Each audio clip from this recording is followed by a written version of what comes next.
Assalamualaikum warahmatullahi wabarakatuh. Yang akan saya bicarakan pada hari ini ialah tentang mensyukuri nikmat Allah Subhanahu wa Ta'ala. Tuhan bersabda di dalam Al-Quran, la in syakartum la azidannakum wa la in kafartum inna adzabi la syadid. Sesungguhnya jika kamu syukuri yang nikmat yang diberikan Allah kepadamu, niscaya nikmat itu akan ditambah lagi oleh Tuhan. Sebaliknya jika kamu lupakan nikmat itu, tidak kamu pedulikan, maka azab atau siksa Tuhan sangatlah pedihnya. Inilah ayat tentang syukur yang disebutkan oleh Tuhan di dalam Al-Quran. Sebenarnya nikmat yang diberikan Allah kepada manusia itu tidaklah terhitung banyaknya. Tuhan pun mengatakan wa in ta'udu ni'matallah la tuhsuha. Jikalau kamu hendak menghitung nikmat Allah, tak dapat kamu membilang berapa nikmat itu. Ada alat-alat modern sekarang yang dipakai orang. Komputer yang dapat menghitung berjuta-juta, bahkan bermiliar dengan cepat. Tapi bagaimanapun cepatnya hitungan komputernya nanti sudah rusak dan nikmat Allah belum juga semua dapat dituliskan. Apa yang kita syukuri? Apabila kita mengenal nikmat Tuhan itu, kita menjadi kaya dalam batin. Kita tidak jadi murung dalam hidup. Sejak dari matahari yang terbit di waktu pagi, terbenam di waktu sore, di waktu senja, lalu berganti dengan malam, dan apabila malam sudah datang, bintang-bintang pun berkelap-kelip di langit. Itu pun sudah kita syukuri jika kita mengenal Dia. Di atas bumi sendiri pun, kayu-kayu yang menghijau, buah-buahan yang renum masak, ikan di laut, deburan pasir ketika ombak mengempaskan dirinya ke pantai, pohon kelapa nyiur yang melambai di tepi pantai, dan segala macam yang lain yang susah buat dituliskan, buat diucapkan pun, menjadi perbandingan, menjadi peringatan kepada kita bagaimana besarnya nikmat yang melingkungi manusia ini. Tuan-tuan yang terhormat, di dalam Al-Quran Tuhan pernah bersabda, wa khalaqna lakum ma fil ardi jami'a. Semua isi bumi ini kami sediakan buat kamu. Kami sediakan buat kamu. Sehingga apabila kita melihat ke laut, lihat ombak itu berdebur ke pantai, lalu kelihatan dari jauh perahu nelayan menyusur ombak dan gelombang mencari ikan. Untuk siapa ikan yang dicarinya itu? Untuk kita makan. Apabila kita lihat padi menguning di sawah, kita tanamkan padi itu. Untuk siapa buahnya? Untuk kita makan. Pisang yang tumbuh di pekarangan rumah kita untuk kita makan.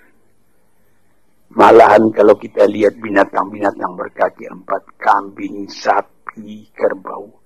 Hei kambing, hei sapi, hei kerbau, mengapa kamu gemuk? Mengapa kamu jadi besar? Kami disediakan buat kamu. Buat kamu. Payahlah menghitungnya. Sampai kepada buah-buahan yang ada. Mangga, rambutan, durian. Makanan-makanan yang lain-lain. Lazat dimakan oleh manusia. Kalau sekiranya kita tanyai dan mereka dapat menjawab, tentu jawabnya akan sama semua buat kamu. Inilah nikmat oleh Allah Subhanahu wa taala.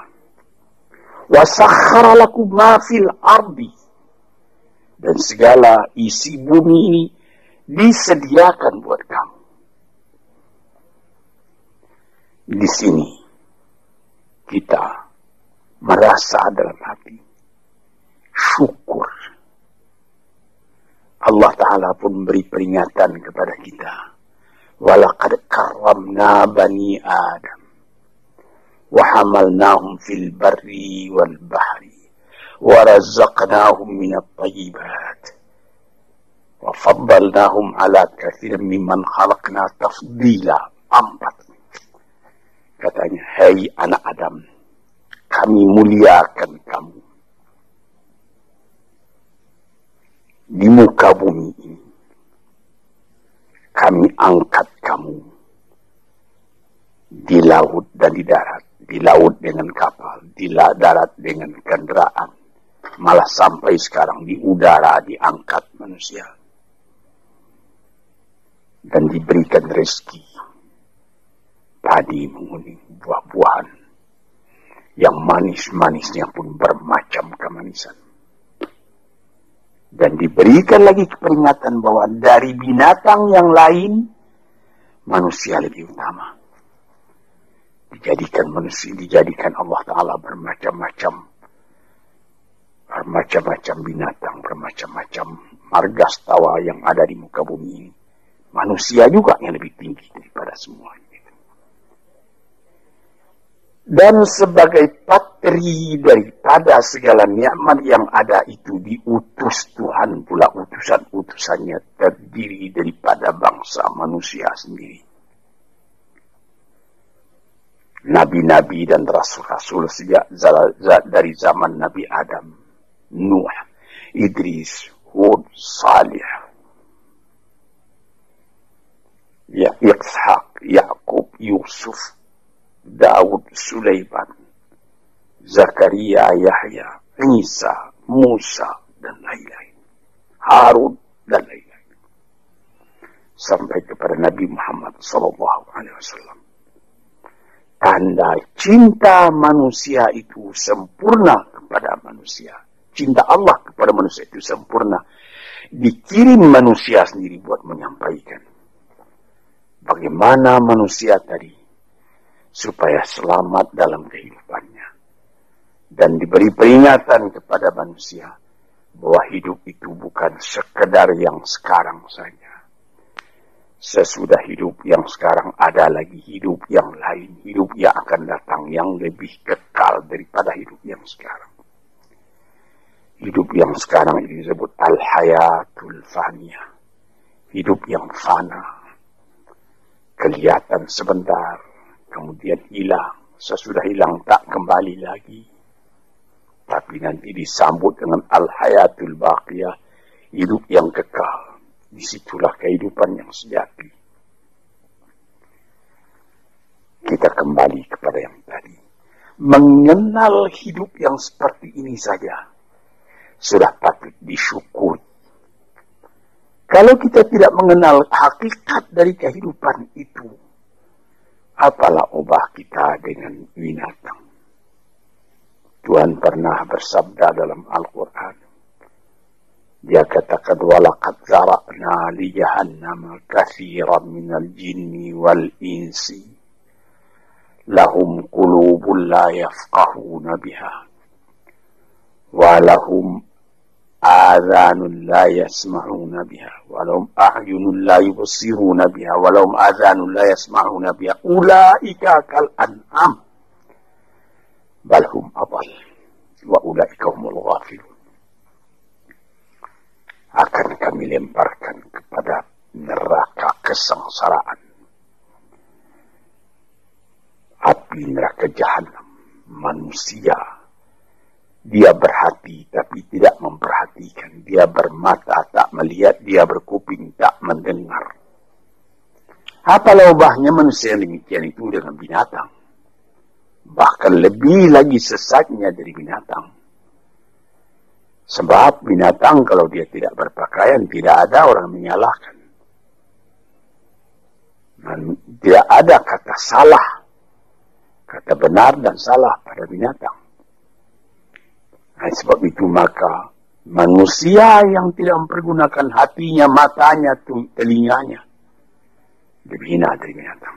Dan mereka itulah orang yang lalai, tak memperhatikan hakikat dari kehidupan itu. Maka tanda syukur kita kepada Allah, kenallah dirimu dan kenallah hidupmu. Dari mana engkau datang? Di mana engkau sekarang? Kemana engkau pergi lagi sesudah ini? Kambing, sapi, kerbau tidak membicarakan ini. Dia cuma memikirkan makan. Manusia disuruh memikirkan ini. Taruhlah manusia itu tidak ada nabi, tidak ada utusan dari Allah datang. Akalnya sendiri pun di dalam kehidupan itu hendak mencari juga jalan yang baik, hendak menjauhi juga jalan yang buruk. Tak ada orang yang menyukai yang buruk dalam hidupnya. Walaupun orang yang telah terlanjur berbuat buruk sekalipun, dia menyesali karena dia tidak dapat menahan dirinya. Sebab itu, maka bersyukurlah kita kepada Allah. Kehidupan kita itu tidak disia-siakan, tidak disia-siakan oleh Allah. Ya, sabul insanu ayyutraka sudah.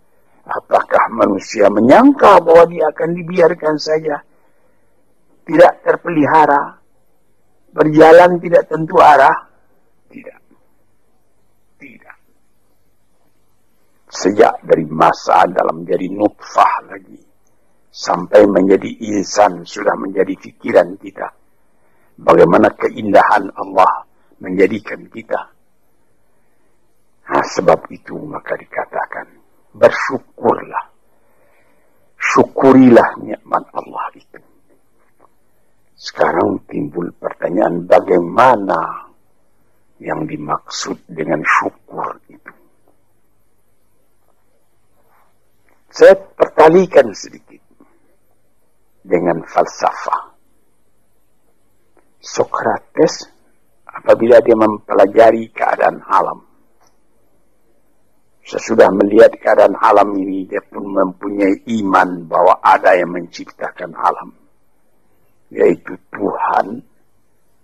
Dia bersyukur. Mengetahui itulah hakikat hidup, kata beliau. Mengetahui itulah kebahagiaan sejati, kata beliau.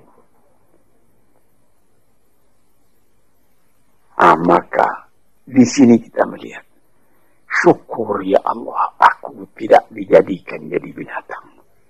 Syukur ya Allah, aku tidak jadikan manusia yang sia-sia. Syukur ya Allah, aku terjadi dalam keadaan seperti ini. Sehingga aku tahu yang hak, tahu yang batil, tahu yang buruk, tahu yang baik. Tahu dari mana asal perjalanan ini, dan tahu pula kemana tujuan perjalanan ini. Syukur kepada Allah karena kita tahu kita datang ke dunia cuma sekali. Sepintas, sekejap mata dibandingkan dengan umurnya dunia. Taruhlah orang berumur 100 tahun yang paling panjang. Tapi apalah artinya 100 tahun dengan umur dunia yang sudah miliar tahun. Dan apabila kita mati pun, dunia pun akan tinggal sepeninggal kita. Entah berapa juta tahun lagi, tidak tahulah. Sepintas zaman kita lalu ke dunia ini.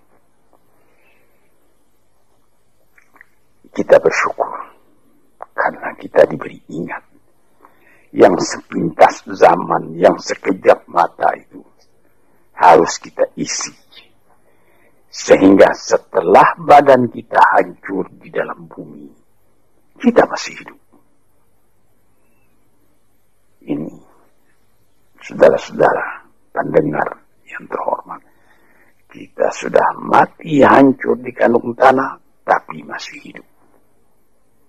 Ada orang yang berumur sampai 100 tahun misalnya, atau lebih sedikit, tidak pula banyak lebihnya itu. Belum saya mendengar berita di dunia ada orang yang berumur 200 tahun, tidak. Paling banyak ya 120, 130 tahun, itu pun sudah lemah. Nah, dalam umur yang sekian pendeknya kita lalui di dunia, dia bisa kita panjangkan. Dengan apa? Dengan sebutan, dengan amal, dengan bekas tangan, dengan iman dan amal saleh. Sesuai dengan apa yang disebut di dalam pantun Melayu, Pulau Pandan jauh di tengah. Di balik Pulau Angsa Dua, hancur badan di kandung tanah. Budi yang baik terkenang juga. Ada juga satu syair daripada Syauqi Bai, penyair Arab Mesir yang terkenal. Ihfad li nafsika qabla mautika zikraha, fadzikru lil insani umrun thani. Sebelum engkau mati, peliharalah sebutan dirimu yang akan dikenang orang daripada dirimu. Karena kenangan atas ketika hidup yang dulu itu adalah umur yang kedua kali bagi manusia. Banyak orang yang setelah dimasukkan ke dalam kubur, masuk sudah ditimbun kubur tadi, orang pun pulang ke rumah. Sebutan orang tadi keluar dari kuburnya. Tiap hari dia keluar. 1 tahun, 2 tahun, 10 tahun, 100 tahun. Malah ada yang beribu tahun. Nabi kita Muhammad sallallahu alaihi wasallam umurnya cuma 64 tahun. Tapi beliau sampai sekarang sudah 1400 tahun. Masih seperti kemarin saja hidup beliau itu menjadi sebutan siang malam. Inilah maksudnya yang dikatakan orang yang sesudah mati dia hidup kembali lebih panjang umurnya.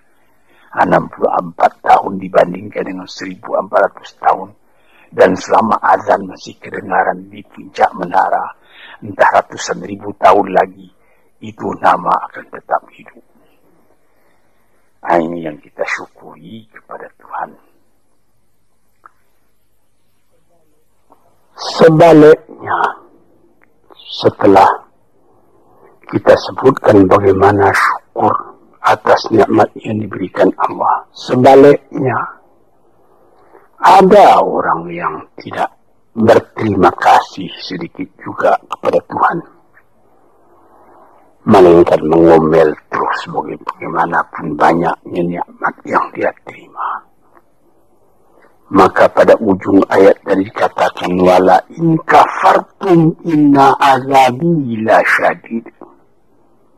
Kalau kamu masih mengingkari nikmat Tuhan itu, maka siksaan Tuhan amatlah pedihnya kepada dirimu. Memang banyak sekali manusia sudah ada nikmat datang, dia tidak memperdulikan nikmat itu, dia masih mengomel saja. Kita misalkan, ada seorang perempuan bertandang ke rumah sahabatnya perempuan yang lain. Sesampai di rumah tadi dilihatnya, senang dia melihat bagaimana keadaan rumah itu. Dilihatnya ada televisi terletak, ada radio, ada CC, kursi-kursi bagus, Ada lagi perhiasan-perhiasan yang lain. Tanda dia bergembira, dia bilang, syukur saudara atau saudari. Ada radionya nih. Ada televisinya nih. Ada lagi C-nya model betul nih. Furniture di mana ini yang menyediakan? Disambutnya. Televisinya sudah model, ketinggalan model ini 10 tahun yang lalu. Radionya sudah bahula ini. C-nya juga begitu. Ada yang model sekarang, yang model baru. Saya sudah ketinggalan zaman ini. Ini misalnya. Nikmat yang telah ada itu tidak disyukurinya, melainkan diomelinya. Ini banyak manusia yang seperti ini. Sebagaimana pernah saya katakan dalam kaset ini, inilah orang yang wa nafsin wa min nafsin la tashba. Jiwa yang tidak pernah merasa kenyang, tamak terus. Orang seperti ini kalau dia ditimpa oleh kesusahan, akan seperti cacing tanah panas orang seperti itu. Sebab dia tidak pernah bersyukur kepada Tuhan. Dapat percobaan sedikit, sudah gelisah. Sudah seperti terbakar dirinya. Dia tidak akan merasakan nikmat hidup walaupun bertimpa nikmat dalam rumahnya, dia tidak akan merasakan nikmat hidup. Inilah orang yang pada penglihatan orang lain dia kaya, tetapi dialah orang yang paling miskin. So, disebutkan oleh ahli-ahli falsafat, siapa orang yang miskin di dunia ini? Orang yang terlalu banyak kehendaknya, itu orang yang miskin. Siapa orang yang kaya di dunia ini? Yang merasa cukup dengan apa yang ada. Dia bersyukur atas yang ada. Bukan berarti dia menolak yang tidak ada. Kalau ada, syukur. Kalau belum ada, sabar. Jadi, syukur itu ada imbangan, yaitu sabar dan syukur. Syukur ketika nikmat datang, sabar seketika nikmat pergi atau hilang atau rusak. Sebab apabila sabar, itu pikiran tenang. Pikiran tenang menyebabkan ada lagi inspirasi baru yang akan datang. Tetapi kalau dapat sedikit cobaan sudah gelisah, maka kita mengkafiri, tidak mensyukuri nikmat yang ada. Misalnya saya pernah juga bertemu bukan seorang, berdeknya berkali-kali orang. Dia datang, Abuya, saya ini susah. Kenapa? Ya Buya mengatakan kalau kita suka bertahajud, suka beribadat dengan setia, nanti apa yang kita minta dapat dikabulkan oleh Tuhan. Saya sudah 4 tahun tahajud saja sebentar malam, tidak dikasih apa-apa. Ini orang tidak bersyukur. 4 tahun dia bertahajud terus menerus. Dengan apa-apa dia bertelanjang. Tidak pakai mukena. Berapa dibeli mukena itu? Lampunya terang. Berapa ongkos lampunya? 4 tahun sakit. Tidak. Makan enak juga saban hari. Cuma permintaan belum dikabulkan. Nikmat yang ada dalam tangannya dia lupa karena mengharapkan nikmat yang akan datang. Inilah orang. Wa ila in kafartum inna azabi lasyadid. Kalau kamu lupa kepada nikmatku, azab umatmu yang akan kamu derita lebih sakit lagi. Misalnya tadi itu, saya sudah bertahajud sekian tahun, tapi permintaan saya tidak dikabulkan. Berpikirlah sedikit. Itu namanya perkataan kan kurang sopan kepada Tuhan. Seakan-akan kita yang menentukan, Tuhan, mari sini, kasih saya. Seperti begitu kita kepada Tuhan. Padahal bukan karena mengharapkan diberi apa-apa itu yang menjadi pokok. Kita sebagai hamba Allah dihidupkan di dunia ini buat apa? Di dalam Quran dikatakan, "Ma khalaqtul jinna wal insa illa liya'budun." Tidaklah aku jadikan jin dan manusia malaikat untuk beribadat kepadaku. Jadi artinya bukan 4 tahun. Selama hidup hendaknya kita beribadat kepada Tuhan. Bukan mengharapkan apa-apa, karena yang ada ini sudah harapan kita. Yang ada disyukuri. Ini satu contoh. Saya ingatkan. Apa maksudnya? Inna azabi lasyadid. Orang yang lupa kepada nikmat Allah. Nikmatnya Allah dia lupakan. Dia tidak bersyukur. Siksaan datang. Siksaan apa? Gelisah hatinya selalu. Itu siksaan, itu gelisah. Sudah dapat mobil. Apa merek mobil? Mereknya Holden. Iya, tapi baru dipakai 2-3 hari. Iya, tapi sekarang ada lagi ini Holden. Mau pakai Mercedes-Benz. Pakai apa lagi? BMW. Volvo. Macam-macam. Macam-macam pikirannya itu sudah siksaan buat dia. Padahal bukan pula dilarang mencita-cita yang baru itu. Bukan dilarang. Tapi berpikirlah dengan wajar yang akan datang disyukuri. Yang telah ada ini lebih disyukuri lagi. Orang gelisah karena mengharapkan yang baru. Dia lupa keadaan kekayaan yang ada pada dirinya sendiri. Cobalah. Kita kaya. Mobil ada. Rumah besar. Ini cukup. Tapi badan sakit. Bagaimana?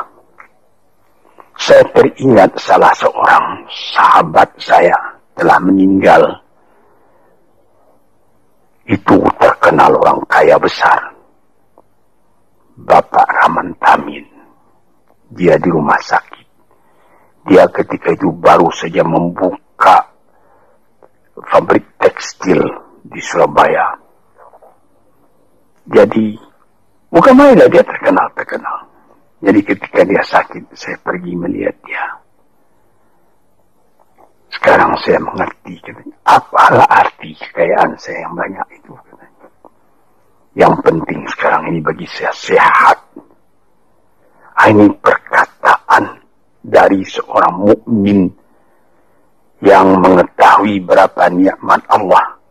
Tapi nikmat yang paling besar itu kesehatan, bukan kekayaan. Dia berdoa kepada Tuhan, dia beribadat. Dia minta, ya Allah, sehatkanlah badanku atau tetapkanlah imanku. Ini saya pernah melihat. Di sini kita melihat bahwa kesehatan badan adalah kekayaan yang tidak ada nilainya. Walaupun engkau tidak mempunyai banyak kekayaan, tapi badanmu sehat, kekayaan berjuta-juta itu. Engkau tidak banyak kekayaan, tetapi engkau makan enak. Pernah saya juga berjalan-jalan dengan seorang teman orang kaya, naik mobil lalu di dekat sawah, orang-orang bekerja sawah. Ketika itu hari kira-kira pukul 12:30 hari, saya melihat bagaimana sesudah membajak sawahnya, orang yang punya sawah tadi makan, dibawakan oleh istrinya dari kampung. Di dalam besek nasi yang akan dimakan oleh suaminya, dimakan oleh suaminya itu. Sehingga kawan saya yang punya mobil tadi menjadi dalam hatinya itu seakan-akan iri. Saya yang tinggal di gedung besar, di rumah besar, mempunyai mobil beginian, tidak merasa enak makan seperti itu. Coba Tuhan, berapa nikmat Allah. Maka itu kita kembali kepada pangkal kaji tadi. Wa in syakartum la azidannakum. Apa nikmat yang telah diberikan oleh Allah Ta'ala, syukurilah. Apabila itu engkau syukuri, badanmu sehat, hatimu senang, dadamu lapang, dalam hal itu insya Allah Tuhan memberikan lagi tambahan nikmat itu. Wala in kafartum, tetapi jikalau engkau lupakan nikmat itu, itu namanya sama dengan kafir. Melupakan nikmat itu sama kafir.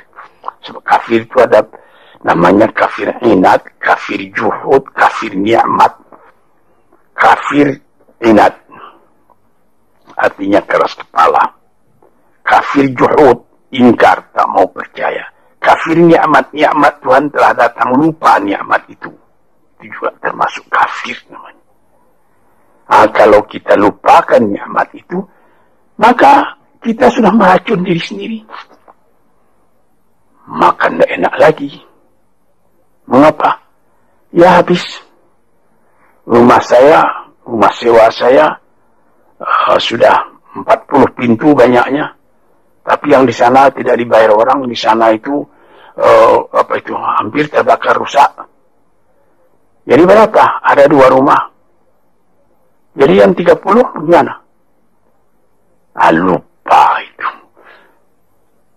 Inilah beberapa contoh daripada orang yang memungkiri nikmat Allah.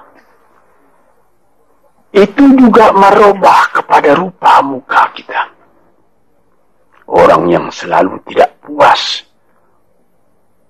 walaupun dia punya kekayaan sudah berlimpah-limpah, tapi rasa syukurnya tidak ada, makannya pun tidak enak. Di dalam rumah tangganya pun dia menjadi selalu berungutan saja.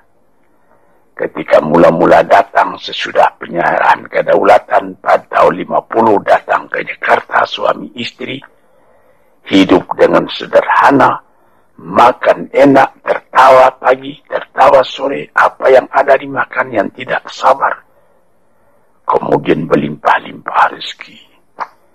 Rezeki datang, mulai lalai daripada Tuhan. Mulai lupa kepada nikmat. Lama-lama tidak mensyukuri nikmat. Timbul berkelahi dalam rumah. Si laki-laki tadi melihat lagi. Ada perempuan yang lebih muda. Dia mau kawin lagi, ribut lagi dengan yang tua, macam-macam. Nampak, sebagaimana saya katakan tadi, nampak oleh orang luar, orang ini senang ini. Tapi di dalam rumahnya sendiri neraka, dibikinnya sendiri neraka itu, karena dia tidak mensyukuri nikmat. Dia bikin sendiri neraka itu, sebab dia tidak sabar ketika percobaan datang. Disinilah tuan-tuan pendengar kaset yang saya cintai. Saya katakan, di dalam agama kita disuruh qanaah. Apa? Menyambut dengan kedua belah tangan. Nikmat yang diberikan Allah. Kecil atau besar. Yang penting nilainya. Nilai nikmat itu ialah apabila kita terima dengan syukur. Dan kalau percobaan datang, kita tabahkan hati, kita sabar. Percobaan itu banyak. Harta, berniaga rugi, istri atau anak yang dicintai, mati misalnya, dan lain-lain sebagainya. Kita sabar menerimanya. Kita tabah menerimanya, sehingga kita tidak goyang. Ketika nikmat datang, kita syukur, jadi kita tidak sombong. Ketika percobaan datang, kita sabar, jadi kita tidak bingung. kita punya hidup selalu tenang. Di dalam ilmu tasawuf disebutnya bahwa antara syukur dengan sabar itu adalah seperti sayap. Sayap sebelah kanan syukur, sayap sebelah kiri sabar. Kalau patah salah satu dari dua sayap itu, kita jatuh, tidak bisa kuat lagi. Jadi sebagaimana kapal terbang juga mempunyai dua sayap. Kalau patah satu, lebih baik lekas berhenti, jangan berlayar lagi, nanti bahaya besar jatuh, membawa jatuh kita. Para pendengar, disinilah yang menjadi tiang dari kehidupan kita, sehingga menjadi kita normal. Sebagaimana pernah juga saya katakan, kerusakan atau seperti radio korsloitin yang terjadi antara sabar dan syukur ini bisa jadi penyakit.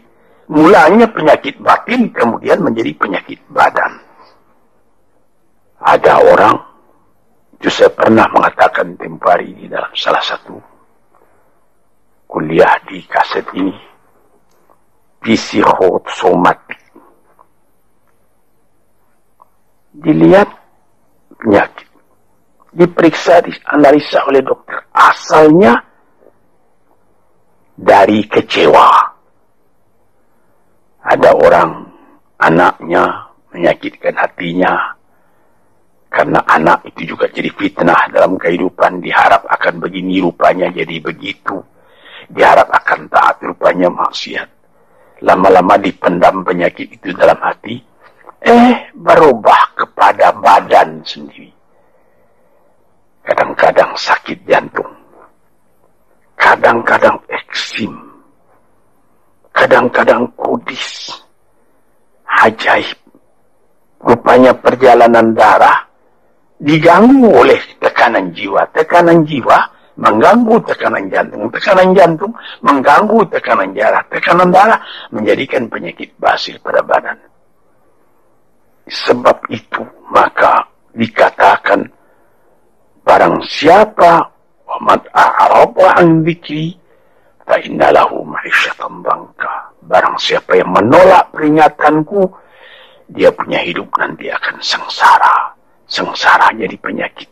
Fi qulubihim maradun fazadahumullahu marada. Dalam hatinya ada penyakit, ditambah lagi oleh Tuhan dengan penyakit lain. Diperiksa oleh dokter. Badanmu tidak sakit, ini pikiranmu yang sakit. Macam-macam. Nah, disinilah saudara-saudara yang terhormat. Maka syukur itu adalah satu nikmat yang kita sendiri mengusahakan supaya terjadi pada diri kita sendiri. Dan gelisah itu adalah laknat yang kita tumbuhkan sendiri. Sebagaimana pepatah orang Melayu, makan hati, berulam jantung.